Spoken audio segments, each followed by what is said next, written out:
ایک چوڑیاں بیچنے والی کو مجھ سے پیار ہو گیا۔ اس کی کیا کمال محبت تھی۔ وہ جہاں بھی جاتی وہاں کی مشہور چیز میرے لیے تحفے میں لاتی تھی۔ وہ میری خاطر میرے شہر میں 4 سال تک رہی۔ روزانہ میری منتیں کرتی اور روتی رہتی تھی۔ کہتی ہوتی تھی کہ میرے نال شادی کر لے۔ میرے لگاتار انکار پر وہ واپس اپنے آبائی گاؤں جھنگ چلی گئی۔ کچھ عرصے بعد میں اپنے دوستوں کے ساتھ باہو سلطان کے مزار پر گیا۔ میں ادھر مزار کے باہر کھڑا تھا کہ پیچھے سے کسی نے میرا بازو پکڑا۔ دیکھا تو وہی چوڑیاں بیچنے والی تھی۔ خوشی کے مارے وہ کہنے لگی کہ عاقب میری دعا رنگ لے آئی، تیرا دیدار ہو گیا، سادی عید ہو گئی۔ میں جب بھی دربار پر آتی تھی عاقب تجھے مانگتی تھی، اب تیرے لیے بیٹھی ہوں، شادی نہیں کی۔ پھر اس کی آنکھوں میں آنسو آ گئے۔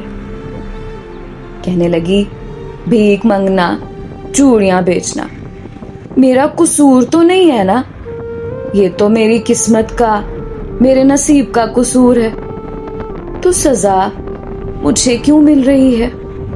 وہ سب کے سامنے میرے گلے لگ کے رونے لگی۔ کہنے لگی کہ ایک دفعہ میرے ساتھ میرے گھر چلو۔ میرے پاؤں پکڑ لیے، سب لوگ دیکھ رہے تھے، میری بہت بےزتی ہوئی، لوگوں کا مجمع لگ گیا۔ دوستوں نے بولا کہ چلو ایک دفعہ ہو آتے ہیں۔ میں نے ہاں کر دی تو وہ بھاگ کر گاڑی میں بیٹھ گئی۔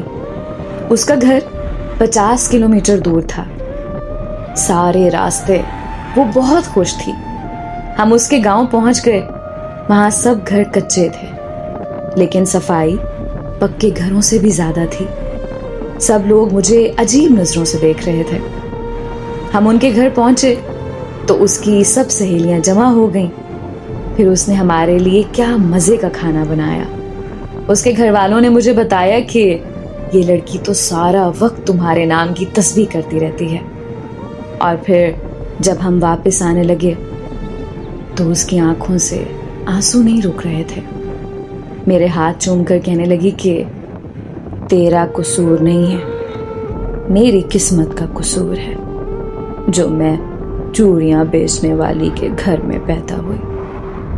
بڑی مشکل سے ہم سب نے اسے چپ کرایا اور پھر ہم واپسی کے لیے نکل آئے۔ میں کار کے شیشے میں سے دیکھ رہا تھا کہ وہ تب تک دیکھتی رہی جب تک ہماری گاڑی اس کی نظروں سے دور نہیں ہوئی۔ وہ ہماری آخری ملاقات تھی۔ پھر ایک دن میرا اس سے ملنے کو دل کیا تو میں اس کے گاؤں چلا گیا۔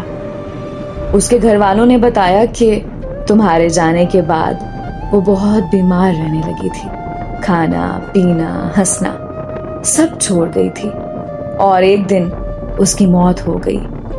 مجھے اس سے محبت تو نہیں تھی، پر میں آج بھی اسے روز یاد کرتا ہوں اور ہر سال عید کے دن اس کی قبر پر جاتا ہوں۔ تیرے بعد نظر نہیں آتی مجھے کوئی منزل، کسی اور کا ہونا میرے بس کی بات نہیں۔